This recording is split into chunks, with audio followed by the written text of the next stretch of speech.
दोस्तों, आज मैं आपके बीच लेकर आई हूँ बहुत ही अच्छी कहानी जिसका नाम है भाग्य लक्ष्मी।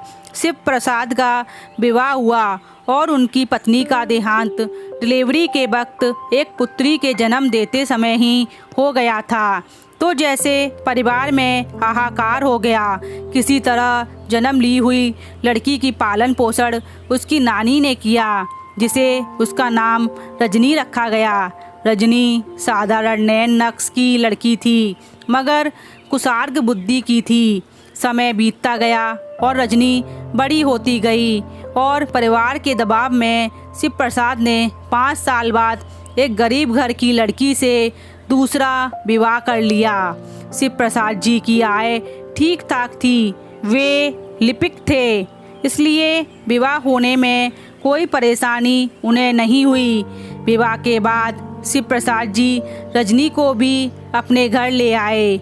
सब कुछ ठीक ठाक परिवार में चल रहा था, लेकिन एक दिन जब उनकी नई पत्नी गर्भवती हुई तो पुनः एक पुत्री हुई, तो रजनी की सौतेली माँ का रवैया ही बदल गया। वो रजनी से घर का काम वगैरह कराने लगी और उसे पढ़ने नहीं देती थी। लेकिन रजनी तो रजनी थी, वो सोने के वक्त पर अपनी पढ़ाई पूरा करती रही।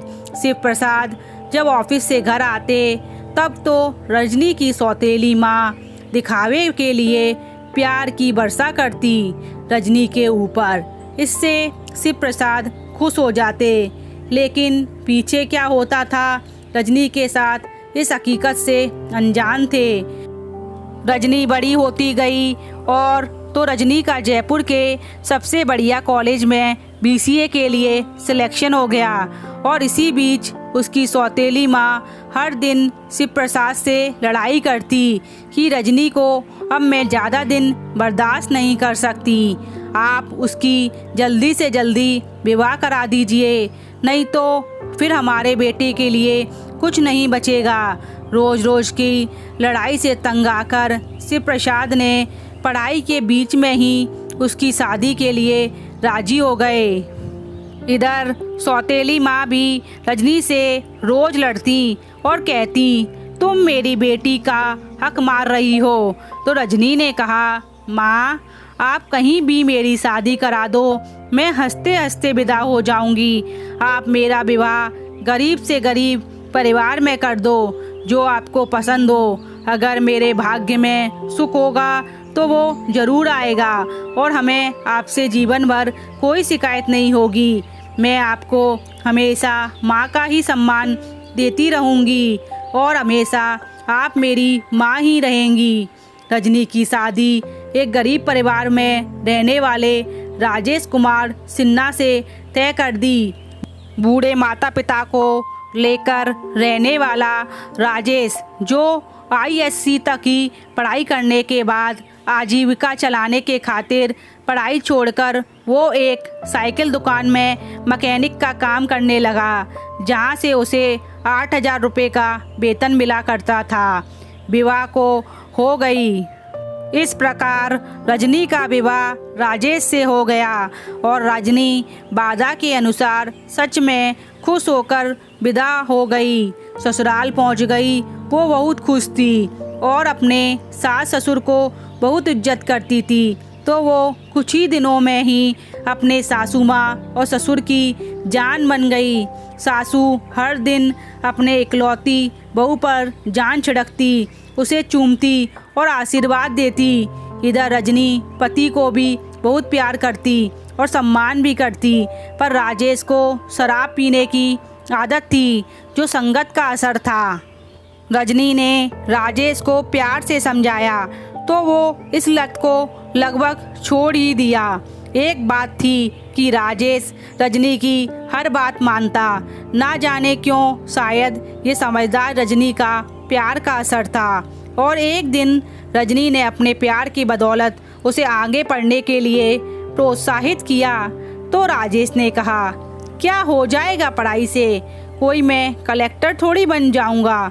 तो फिर रजनी ने हंसते हुए उसके सर पर हाथ फिराते हुए शिक्षा का महत्व बताया। राजेश फिर से बोला, फिर भी तो फिर रोजी रोटी कैसे चलेगी, बताओ रजनी। तो रजनी ने हिम्मत देते हुए कहा, रोजी रोटी भी चलेगी और पढ़ाई भी होगी, उसकी फिक्र तुम छोड़ दो। तो राजेश मान गया। तो रजनी ने अपने सासू से मिले कंगन और पिता से मिले जेवरात और नानी से मिले जेवरात को केवल मंगलसूत्र छोड़कर कुल 75 ग्राम सोने को न्यू आर्ट ज्वेलरी में जाकर बेच दिया और राजेश की BCA की पढ़ाई के लिए पंजाब यूनिवर्सिटी से डिस्टेंस कोर्स से शुरू के लिए नामांकन कराया। राजेश अब साइकिल दुकान पर पूरे दिन सुबह से लेकर शाम तक काम करता और जब वो शाम को आता तब तक रजनी रात का खाना वगैरह बनाकर निपट जाती थी और राजेश को चाय वगैरह पिलाने के बाद वो उसे सीधे रूम में ले जाती और राजेश को पढ़ाती। राजेश भी तेज था पढ़ने में, पढ़ता गया। इस बीच रजनी का MCA भी पूरा हो गया तो सर्वप्रथम उसका सिलेक्शन एक पटना की कंपनी में 6 लाख के पैकेज पर हुआ तो रजनी ने वहाँ ज्वाइन कर लिया। रजनी ने पटना में ही एक किराए का घर लेकर अपने सास ससुर के साथ और पति की नौकरी छुड़ाकर और ससुराल के घर को किराए पर लगाकर सभी लोग पटना आ गए। और राजेश का BCA कंप्लीट हो जाने के बाद उसका नामांकन MCA के रेगुलर कॉलेज में करा दिया। समय के साथ रजनी बढ़ती चली गई। फिर एक दिन रजनी की मेहनत रंग लाई और उसका सिलेक्शन बोइंग कंपनी बेंगलोर में 60 लाख के पैकेज पर हुआ। लेकिन रजनी ने पति की पढ़ाई पूरे होने तक उसे पटना के PG में रख दिया और खुद सास ससुर के साथ बेंगलोर के ले गई। और रजनी की बेंगलोर से हर 15 दिनों में राजेश से मिलने पटना आती। इस बार राजेश बेंगलोर गया रजनी से मिलने। जब राजेश ने उसे कुरेदा, अरे रजनी, हमारी शादी के 7-8 साल होने को हैं।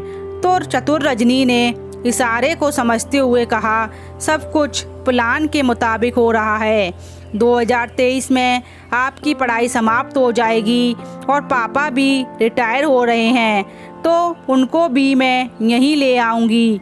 आखिर उनका बेटा भी तो मैं ही हूँ और साथ नहीं रखूँगी। तब मैं माँ बनूँगी, 2 बच्चों की माँ बनूँगी। माता पिता के लिए बगल में ही कोई फ्लैट किराए पर ले लूँगी। वैसे साथ भी रख सकती हूँ अपने घर में, तो मेरे सास ससुर को खुशी ही होगी। लेकिन मैं ऐसी कोई गलती नहीं करूँगी। भले ही मेरी सासू माँ और ससुर जी भगवान जैसे हैं, कैसे लोग अपने सास ससुर के संबंध में शिकायत करते हैं। मेरे सासू माँ के रूप में अपनी माँ से मरूम जैसी माँ का प्यार पाई हूँ शुरू से ही, और ससुर से अपने पिता से भी ज़्यादा प्यार पाई हूँ। तब मैं मन ही मन सोचने लगा, सच कोई स्त्री अगर चाहे तो घर को जन्नत बना दे। इसलिए कुछ औरतें यूँ ही नहीं, लक्ष्मी माँ और दुर्गा माँ तो सरस्वती की शक्ति माई जाती, और कुछ औरतें इसके विपरीत भी होती हैं। पत्नी का प्यार सही मायने में पा लेना सही में भाग्य की बात है। तभी कोई संघर्षरत दंपति फर्श से अर्श तक सफ़र तय कर सकता है।